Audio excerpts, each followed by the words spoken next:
ওং নমো শ্রীমদ্ভগবদ্গীতায় নমঃ। ষষ্ঠ অধ্যায় ধ্যানযোগ। শ্রীভগবান উবাচ। শ্লোক ৭। জিতাত্মন প্রশান্তস্য পরমাত্মা সমাহিত শীতোষ্ণ সুখ দুঃখেষু তথা মান অপমানয়। অর্থাৎ ভগবান বললেন, জিতেন্দ্রিয় প্রশান্ত চিত্ত ব্যক্তি পরমাত্মাকে উপলব্ধি করতে পেরেছেন। তাঁর কাছে শীতোষ্ণ, সুখ ও দুঃখ এবং সম্মান ও অপমান সবই সমান। শ্লোক ৮।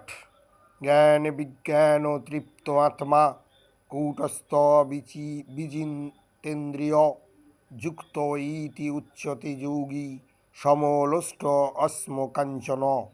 অর্থাৎ পরমেশ্বর শ্রীকৃষ্ণ বললেন, যে যোগী শাস্ত্রজ্ঞান ও তত্ত্বজ্ঞান অনুভূতিতে পরিতৃপ্ত, যিনি চিন্ময় স্তরে অধিষ্ঠিত ও জিতেন্দ্রিয় এবং যিনি মৃৎখণ্ড, প্রস্তরখণ্ড ও সুবর্ণে সমদর্শী, তিনি যোগারূঢ় বলে কথিত হন।